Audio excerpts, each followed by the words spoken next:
ये हैं शांति देवी, एक बूढ़ी सासू माँ जो गुस्सा हमेशा सर पर रखती हैं।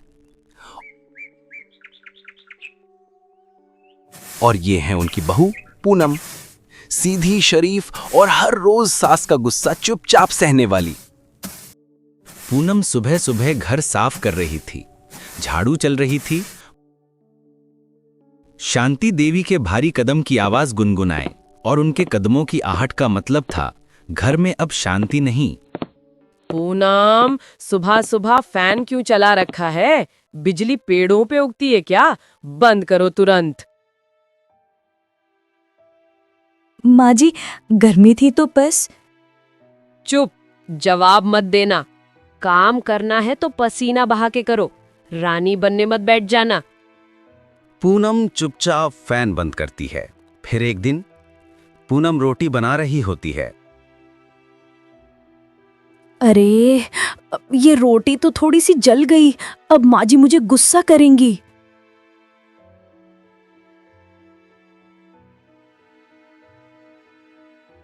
पूनम खाना लाकर शांति देवी के सामने रखती है। अरे ये क्या बना दिया? ये रोटी कुत्ता भी ना खाए। हर रोज एक नया नाटक है तुम्हारा। माँ जी, मैं अभी दूसरी बना देती हूँ। बस बस, तुमसे होता ही क्या है?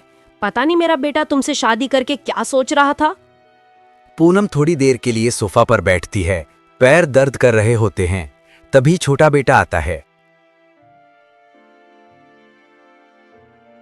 मम्मा, मम्मा उठो, दादी कहती है तुम सोफा गंदा करती हो। तुम यहाँ बैठोगी तो वो गुस्सा हो जाएंगी।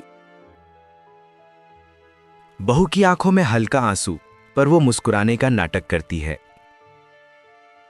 ठीक है बेटा, मम्मा यहाँ नहीं बैठेगी। फिर एक दिन शांति देवी पानी मांगती है अपनी बहू से। पूनम, पानी लाना। जैसे ही शांति देवी को बेटे के आने की आवाज आती है, वो जल्दी जाकर खुद से पानी लाने जाती है। क्या करे, आजकल की बहुएं ऐसी हैं, सास की तकलीफ नहीं समझती।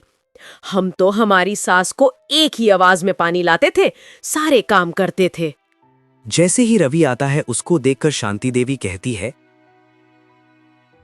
देख बेटा, सिर्फ पानी ही तो मांगा था, इसने मुझे धक्का दे दिया। नहीं नहीं रवि, मेरा यकीन करो, मैं तो पानी लाकर देने ही वाली थी। बिल्कुल मत सुनो इसकी बातें, ये नाटक करती है, ये घर तोड़ देगी एक दिन। रवि चुप हो जाता है और बहू का दिल टूट जाता है। उस रात रवि चुपचाप सो नहीं पाता।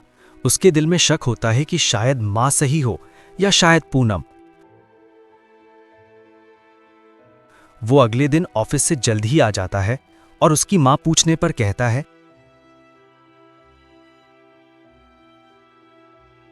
क्या हुआ बेटा, घर जल्दी आ गए आज? हाँ, मेरा काम खत्म हो गया था। आज रात लेट से आऊंगा, घर खुला रखना। ठीक है। रात के 2 बजे थे। सब सो चुके थे। रवि हाथ में छोटा सा सीसीटीवी कैमरा लेकर हलू से घर में आता है और उस लम्हे उसके मुंह से बस एक ही बात निकलती है, कल सब पता चल जाएगा। सुबह सुबह पूनम अपने काम में लग जाती है और पकाती है। शांति देवी को खाने में 5 मिनट लेट हो जाती है।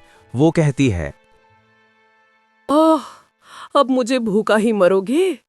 बस 2 रोटी देनी थी और वो भी टाइम पर नहीं। हमारे वक्त तो हम 40-40 रोटी बनाते थे, सब घर संभालते थे, और तुम्हें 2 रोटी बनाने इतनी देर हो गई। वो प्लेट जोर से फेंक देती है। माँ जी, गैस स्लो था। मैं तुमसे एक काम ढंग से नहीं होता। पता नहीं मेरा बेटा किस दिन इससे छुटकारा पाएगा। पूनम आंखों में आंसू लेकर प्लेट साफ करने लगती है।